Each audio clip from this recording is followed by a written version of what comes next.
Bible एक वर्ष में। नमस्कार, आप सबका बाइबल एक वर्ष में स्वागत है।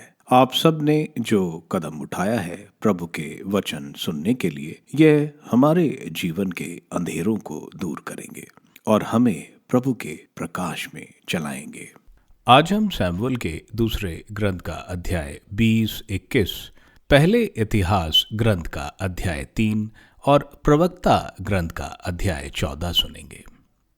प्रभु का वचन सुनने से पहले आइए हम ईश्वर से प्रार्थना करें। हे प्रभु, हम आपका वचन सुनने वाले हैं। हमारे मन की आंखें खोलें और हमें आध्यात्मिक प्रज्ञा दें ताकि हम आपको जान सकें और आपके वचन के अनुसार अपना जीवन जिए। यह हम मांगते हैं आपसे प्रभु यीशु के नाम, आमीन। सैमुअल का दूसरा ग्रंथ अध्याय 20। शेबा का विरोध। शेबा नामक एक अयोग्य व्यक्ति था। वह बेन्यामीन वंशी बिक्री का पुत्र था। वह सिंगा बजाकर कहने लगा, दाऊद से हमारा कोई संबंध नहीं, यिशै के पुत्र के साथ हमारा कुछ लेना देना नहीं। इजरायलियों, तुम अपने घर लौट जाओ। इस पर सभी इजरायली दाऊद से अलग होकर बिक्री के पुत्र शोबा के अनुगामी हो गए, लेकिन यूदा वाले अपने राजा के साथ ही रहे और उसे यारदन से यरूशलेम ले आए। जब दाऊद ने यरूशलेम में अपने महल में प्रवेश किया तो उसने उन 10 उपपत्नियों को भी सुरक्षित घर में रख दिया जिन्हें वह महल की देखरेख करने छोड़ गया था। उसने उनके खाने पीने का प्रबंध कर दिया, परंतु वह उनके पास नहीं गया। वह अपनी मृत्यु तक विधवा का जीवन बिताते हुए अपने घर में कैद रही। अमासा की हत्या। इसके बाद राजा ने अमासा को आज्ञा दी कि तुम 3 दिन के अंदर यूदा वालों को यहाँ बुलाओ और तुम भी उपस्थित हो। अमासा यूदा वालों को बुलाने गया, किंतु जब वह निश्चित समय से अधिक देर तक वहां रहा, तब दाऊद ने अबीशै से कहा, अब बिक्री का पुत्र शेबा हमें अबसलोम से भी अधिक हानि पहुंचाएगा। तुम अपने स्वामी के आदमियों को लेकर उसका पीछा करो, नहीं तो वह किलाबंद नगरों में छिप जाएगा और हमारी पकड़ से निकल जा भागेगा। इस पर अबीशै के साथ योआब, करेती, पलेती और सब वीर योद्धा बिक्री के पुत्र शेबा का पीछा करने यरूशलेम से चल दिए। वे गिबोन के बड़े पत्थर के पास पहुंचे ही थे कि अमासा उधर से उनके पास आया। योआब अपने सैनिक वस्त्र पहने था। उसकी कमर में म्यान सहित तलवार लटकी रही थी। जब वो आगे झुका तो तलवार म्यान से गिर गई। योआब ने अमासा से पूछा, मेरे भाई सुकुशल हो? और उसे चुंबन देने के लिए योआब ने अपने दाहिने हाथ से अमासा की दाढ़ी पकड़ी। अमासा का ध्यान योआब के हाथ की तलवार पर नहीं गया, इसलिए योआब ने उसे अपने पेट में भोंक दिया और उसकी अंतड़ियां जमीन पर गिर गई। उस पर दूसरा वार करने की आवश्यकता नहीं पड़ी। उसकी मृत्यु तत्काल हो गई। इसके बाद योआब ने अपने भाई अबीशै के साथ बिक्री के पुत्र शेबा का पीछा किया। योआब के आदमियों में एक ने अमासा के पास खड़े होकर पुकारा, जो योआब के साथ है और जो दाऊद के पक्ष में है, वह योआब के पीछे आए। अमासा खून से लथपथ होकर लौटते लौटते मार्ग पर पड़ा था। जब उस आदमी ने देखा कि सब लोग अमासा को देखकर रुक जाते हैं, तो उसने अमासा को मार्ग से हटाकर खेत में घसीटा और उसको एक वस्त्र से ढक दिया। उसे मार्ग से हटाने के बाद सब कोई बिक्री के पुत्र शेबा का पीछा करने के लिए योआब के पीछे पीछे चल दिए। शेबा की मृत्यु। शेबा इज़राइल के सब वंशों को पार कर बेत माका के अबेल आ गया। बिक्री के सभी पक्षधार एकत्रित होकर उसके पीछे हो लिए। योआब के सब लोगों ने आकर उसे बेत माका के अबेल में घेर लिया। उन्होंने नगर के विरुद्ध मोर्चाबंदी की जो किले की दीवार तक थी और दीवार को गिराने का प्रयत्न किया। तब एक बुद्धिमती स्त्री ने नगर से पुकारा, सुनो सुनो, योआब को इधर आने के लिए कहो, मैं उससे बातचीत करना चाहती हूँ। वह उस स्त्री के पास गया तो वह पूछने लगी, क्या तुम ही योआब हो? उसने उत्तर दिया, हाँ मैं ही हूँ। तब वो बोली, अपनी इस दासी की बात पर ध्यान दो। उसने कहा, मैं सुन रहा हूँ। वो बोली, प्राचीन काल में यह कहावत थी कि सलाह लेनी हो तो आबेल जाओ, और लोग इस प्रकार अपनी समस्या का समाधान करते थे। हम तो शांति प्रिय और ईमानदार इजरायली हैं। तुम एक ऐसे नगर का विनाश करना चाहते हो जो इजराइल का एक महानगर है। तुम प्रभु के दाएं भाग का अपहरण क्यों करना चाहते हो? योआब ने उत्तर दिया, अपहरण और विनाश मुझसे कोसों दूर है। बात ऐसी नहीं है। एफ्रेम की पहाड़ी प्रदेश के बिक्री के पुत्र शोबा ने राजा दाऊद के विरुद्ध विद्रोह किया है। केवल उसे हमारे हवाले कर दो और मैं नगर से चला जाऊंगा। स्त्री ने उत्तर दिया, उसका सिर दीवार के ऊपर से तुम्हारे पास फेंक दिया जाएगा। इसके बाद उस स्त्री ने अपने विवेकपूर्ण बातों से सब लोगों को समझाया और उन्हें बिक्री के पुत्र शेबा का सिर काटकर योआब के पास फेंक दिया। इस पर योआब ने तुरही बजाई और सब लोग नगर छोड़कर अपने अपने घर लौटे। योआब राजा के पास यरूशलेम लौट आया। दाऊद के विभिन्न पदाधिकारी। योआब इजराइल की समस्त सेना का अध्यक्ष था। यहोयादा का पुत्र बनाया करेतियों और पलेतियों का सेनाध्यक्ष था। अदुराम बगेरियों का अध्यक्ष था। अहिलूद का पुत्र यशोफात अभिलेखी था। यशा सचिव था। सादोक और एबियातर याजक थे। यारी इरा दाऊद का याजक था। शमूएल का दूसरा ग्रंथ अध्याय 21। राज्य में अकाल और उसके लिए प्रायश्चित। दाऊद के राज्यकाल में लगातार 3 साल तक अकाल पड़ा।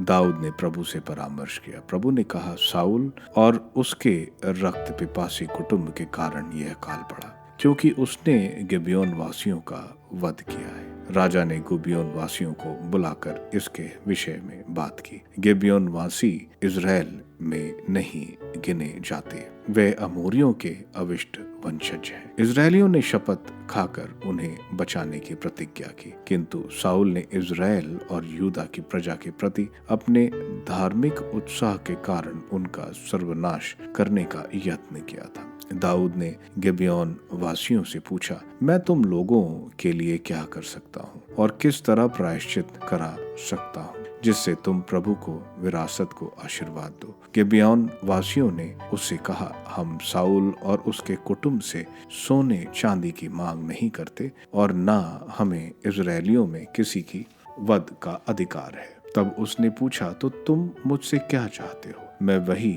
तुम्हारे लिए करूंगा। उन्होंने राजा को उत्तर दिया, जो आदमी हमारा सर्वनाश करना चाहता था और जो हमारा इस प्रकार संहार कर देना चाहता था कि इजराइल की भूमि पर हमारे लिए कोई स्थान न रह जाए, हमें उस आदमी के वंशजों में 7 व्यक्ति दिए जाएं, जिससे हम उन्हें साउल के गिबुआ में प्रभु की पहाड़ी पर प्रभु के सामने बल्ला गाड़कर लटका सकें। राजा ने उत्तर दिया, मैं उन्हें तुमको दूंगा। लेकिन प्रभु के सामने की गई उस शपथ के कारण जो उनके बीच दाऊद और साउल के पुत्र योनाथान के बीच हुई थी, राजा ने योनाथान के पुत्र साउल के पौत्र महीशोबेत की रक्षा की। इसलिए राजा ने उन दोनों पुत्रों को जो अय्या के पुत्र रिस्पा से साउल के यहाँ उत्पन्न हुए थे, अर्थात अरमोनी और मफीबशेत को, तथा उन 5 पुत्रों को जो साउल की पुत्री मेराब से मोहलावासी बर्जिल्ले के पुत्र अदियेल के यहाँ उत्पन्न हुए थे, गिबेयोन वासियों को दे दिए और उन्होंने प्रभु के सामने पहाड़ी पर उन्हें बल्ले पर लटका दिया। इस प्रकार वे 7 एक साथ मर गए। फसल के प्रारंभिक दिनों में जब जौ की फसल प्रारंभ हुई थी, वह मार डाले गए। अय्या की पुत्री रिस्पा ने चट्टान पर टाट फैलाया और वह वहां फसल के प्रारंभ से उस दिन तक रही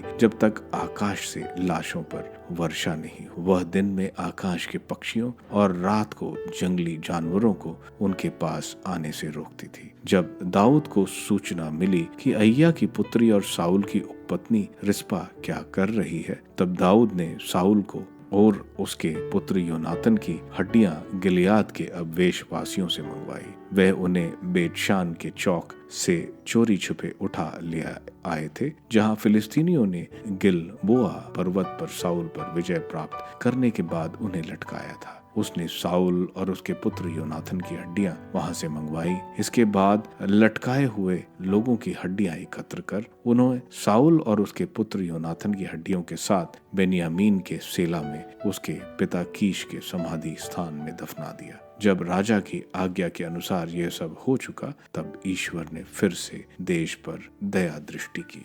फिलिस्तीनियों से लड़ाइयां। फिलिस्तीनियों और इजरायलियों में युद्ध फिर छिड़ा और दाऊद अपने आदमियों को साथ लेकर फिलिस्तीनियों से लड़ने गया। इससे दाऊद थक गया। यिशबी बनोब, जो रफाइम का वंशज था, दाऊद को मार डालना चाहता था। उसका बाला 300 शेकल कांसे का था और वह एक नई तलवार बांधे हुआ था। लेकिन सऊरिया के पुत्र अभिषय ने दाऊद की सहायता की और उस फिलिस्तीनी पर आक्रमण कर उसे मार डाला। उस समय दाऊद के सैनिकों ने दाऊद को यह शपथ दिलाई कि वह फिर कभी उनके साथ युद्ध करने नहीं निकलेगा, कहीं ऐसा ना हो कि वह इजराइल का दीपक बुझा दे। कुछ समय बाद गोब के निकट फिलिस्तीनियों से लड़ाई छिड़ गई। हुशाती शिबकै ने सफ को मार डाला, जो रफाइम का वंशज था। जब गोब के पास फिलिस्तीनियों से फिर से लड़ाई छिड़ गई, तब बेतलेम निवासी यारे उर्गीम के पुत्र एलहनान ने गतवासी गोतियत को मार गया। उसके भाले का दंड करदे के डंडे जैसा था। जब गत के पास फिर से लड़ाई छिड़ी, तब एक दैत्यकार आदमी सामने आया। उसके हाथों में 6-6 उंगलियां थी और पावों में 6-6 उंगलियां, इस तरह कुल 24 उंगलियां थी। वह भी रफाइम का वंशज था। जब उसने इजरायलियों को ललकारा, तब दाऊद के भाई शिमा के पुत्र योनाथन ने उसका वध कर दिया। ये 4 गत के रफाइम के वंशज थे और वे दाऊद तथा उसके सेवकों के हाथों मारे गए। पहला इतिहास ग्रंथ अध्याय 3। दाऊद के पुत्र। हेब्रोन में दाऊद के यह पुत्र हुए। पहलौठा अमनोन, जो यजेल की अहीनोम से उत्पन्न हुआ। दूसरा दानिएल, जो कार्मेल की अबिगैल से उत्पन्न हुआ। तीसरा अब्सलोम, जो गशूर के राजा तलमै की पुत्री माका का पुत्र था। चौथा हगीत का पुत्र अदोनिया। पांचवा अबिटाल का पुत्र शफ्टाया और छठा यित्राम, जो दाऊद की पत्नी एगला से उत्पन्न हुआ। हेब्रोन में दाऊद के 6 पुत्र उत्पन्न हुए। वहां उसने 7.5 वर्ष तक शासन किया और यरूशलेम में उसने 33 वर्ष तक शासन किया। यरूशलेम में उसके यह पुत्र उत्पन्न हुए: शिमा, शबोब, नातान और सुलेमान। ये 4 पुत्र अमीएल की पुत्री बतशुआ से उत्पन्न हुआ। फिर शिबार, एलिशामा, एलीफेटेट, नोगा, नफेग, याफिया, एलीशामा, एलियादा और एलीफेट, यही 9 पुत्र। उपपत्नियों के पुत्रों के अतिरिक्त ये सभी दाऊद के पुत्र थे। उनकी बहन तामार थी। यूदा के राजा सुलेमान के वंशज रहबाम, उसका पुत्र अबिया, उसका पुत्र आसा, उसका पुत्र यहोशाफाट, उसका पुत्र यहोराम, उसका पुत्र अहज्या, उसका पुत्र योआश, उसका पुत्र अमस्या, उसका पुत्र अजर्या, उसका पुत्र योताम, उसका पुत्र आहाज, उसका पुत्र हिजकिया, उसका पुत्र मनासे, उसका पुत्र आमोन, उसका पुत्र योशिया। योशिया के पुत्र पहला योहन्नान, दूसरा यहोयाकीम, तीसरा सिदकिय्याह, चौथा शालूम। यहोयाकीम के वंशज उसका पुत्र यकोन्या, उसका पुत्र सदिकिय्याह। निर्वासन के बाद के राजाओं की वंशावली। यकोन्या के वंशज उसका पुत्र शातिएल, फिर मल्कीराम, पदाया, शेन आसूर, यकमया, होशामा और नबिया। पदाया के पुत्र जरुबाबेल और शिमिया। जरुबाबेल के पुत्र मशुलाल और हनन्या और उनकी बहन शलोमीत। फिर हशुबा, ओला, बरेकिया, हसद्या और याशूब हसेद। 5 हनन्या के वंशज पटलिया, उसका पुत्र यशाया, रफाया के पुत्र अरनान के पुत्र उबादा के पुत्र शबकन्या के पुत्र शकन्या के वंशज शमाया और उसके पुत्र हटूश, गिमैल, बारिशे, नार्य और शाफाट। 6 नारी के पुत्र एशोने, हिजकिया और एजिकेल। 3 एलियोनेन के पुत्र हुदवायु, एल शायाबीब, पलाया, अकूब, योहन्नान, दलाया और अनानी। 7 प्रवक्ता ग्रंथ अध्याय 14। धर्मी की सुख शांति। धन्य है वह मनुष्य जिसने अपने मुख से पाप नहीं किया और जो अपने पुराने पापों के कारण दुखी ना हो। धन्य है वह मनुष्य जिसका अंतकरण उसे दोषी नहीं ठहराता और जिसने आशा नहीं छोड़ी है। ईर्ष्या और कृपणता। शुद्ध मनुष्य को धन शोभा नहीं देता और कृपण का सोना किसी काम का नहीं। जो अपना पेट काट कर धन संचित करता है वह उसे दूसरों के लिए संचित करता है। पराये लोग उसका धन भोगेंगे। जो अपना ही शत्रु है वह किसका हित करेगा। वह अपने ही धन का उपभोग नहीं करता। जो अपने साथ दुर्व्यवहार करता उससे बुरा कोई नहीं। वह अपने से अपनी बुराई का बदला चुकाता है। यदि वह भलाई करता तो अनजाने ऐसा करता और अंत में अपनी बुराई प्रकट करता है। ईर्ष्यालु मनुष्य दुष्ट है, वह मुंह मोड़ कर दूसरों का तिरस्कार करता है। लालची अपने भाग से संतुष्ट नहीं होता, उसका लालच उसे खा जाता है। कृपाण रोटी का लालच करता किंतु उसकी अपनी मेज पर भूखा रहता है। धन का सदुपयोग। पुत्र अपने धन का उपभोग करो और प्रभु को उचित बलिदान चढ़ाओ। याद रखो कि मृत्यु के आने में देर नहीं है और तुम अधोलोक का निर्णय नहीं जानते। मरने से पहले अपने मित्र की भलाई करो और जहाँ तक बन पड़े उसे उदार दान दो। वर्तमान की अच्छी चीजों से अपने को वंचित मत रखो और सुख का अपना भाग हाथ में ना जाने दो। क्या तुमको अपना धन दूसरों के लिए नहीं छोड़ना पड़ेगा? क्या तुम्हारा परिश्रम का फल चिट्ठी डालकर नहीं बटेगा? दे दो, ले लो और आनंद मनाओ। मरने से पहले धर्माचरण करो क्योंकि अधोलोक में तुमको सुख नहीं मिलेगा। हर शरीर वस्त्र की तरह जीर्ण हो जाता है और यह निर्णय अपरिवर्तनीय है, तुम मर जाओगे। जिस तरह हरे पेड़ के पत्ते में कुछ फूट कर निकलते हैं और कुछ गिर जाते हैं, उसी तरह शरीरधारियों की पीढ़ियां में होता है। कोई मरती और कोई उत्पन्न होती है। कोई भी नश्वर कृति अंत में नहीं टिकेगी और उसका निर्माता भी उसके साथ चला जाएगा। हर सक्रिय टिका रहेगा और उसके कर्ता का सम्मान किया जाएगा। प्रज्ञा की खोज। धन्य है वह मनुष्य जो प्रज्ञा की खोज करता रहता और विवेक की प्राप्ति के लिए उत्सुक है। जो अपने मन में प्रज्ञा का चिंतन और उसके रहस्यों समझने का प्रयत्न करता है। जो शिकारी की तरह उसका पीछा करता और उसकी गतिविधि की ताक में रहता है। जो उसकी खिड़की के अंदर झांकता और उसके द्वार पर कान लगाकर सुनता है। जो उसके घर के पास निवास करता और उसकी दीवार में अपने तंबू की खूंटी गाड़ता है। जो उसके निकट अपना तंबू खड़ा करता और सुखद स्थान में निवास करता है। जो अपने पुत्रों को उसके आश्रय में रखता और उसकी डालियों के नीचे रहता है। वह उसकी छाया में गर्मी से बचता और उसकी महिमा में विश्वास पाता है। सामुएल के दूसरे ग्रंथ के अध्याय 20 में हम देखते हैं, अभी विद्रोह खत्म नहीं हुआ है। यह विद्रोह इसलिए था क्योंकि इज़राइल के 10 कुलों जो राजा साउल के मरने के बाद, जब एबनेर जो साउल का सेना अध्यक्ष था, उसने साउल के पुत्र इस्बाल को राजा बनाया था।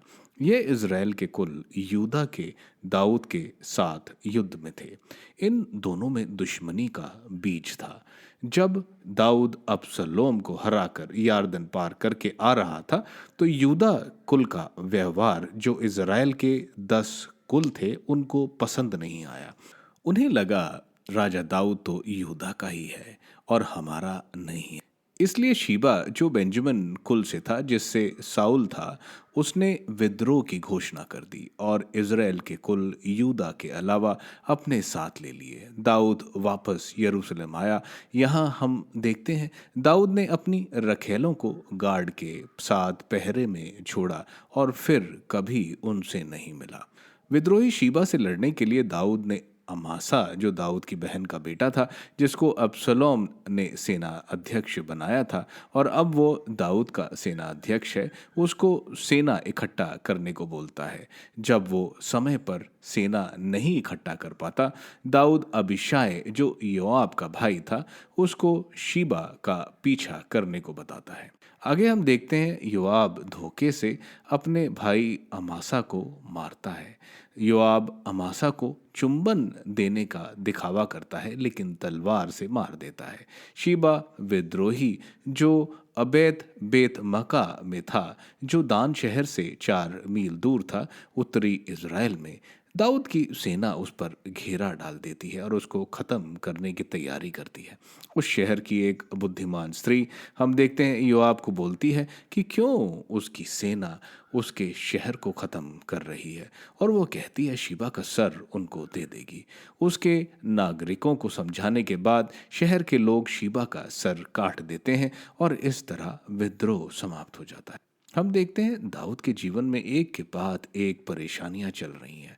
हिंसा उसके जीवन में जा ही नहीं रही है जब से उसने बैतशेबा के साथ पाप किया था। अध्याय 21 में हम देखते हैं इज़राइल में 3 वर्ष अकाल पड़ता है।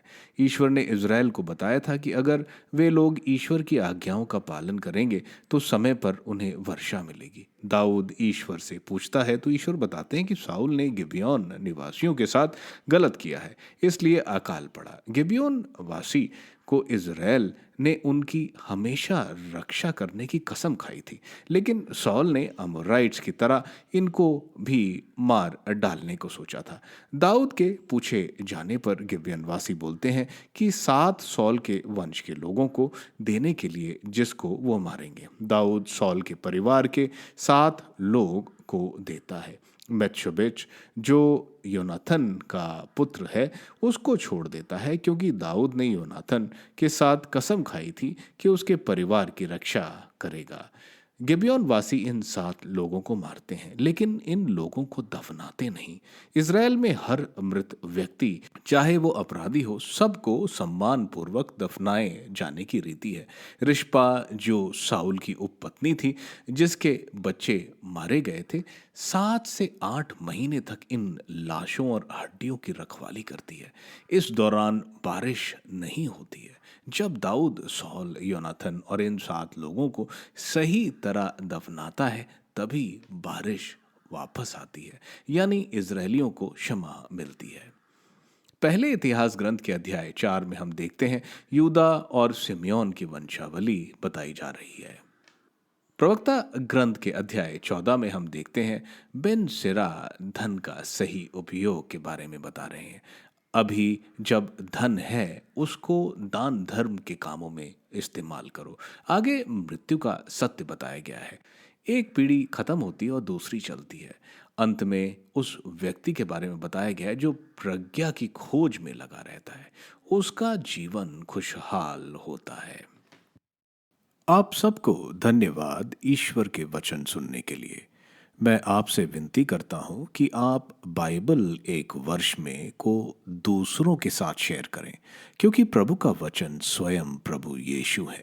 प्रभु को दूसरों को देने वालों को प्रभु की आशीष जरूर मिलेगी। मैं आप सबका बड़ी बेसब्री से कल इंतजार करूंगा। धन्यवाद।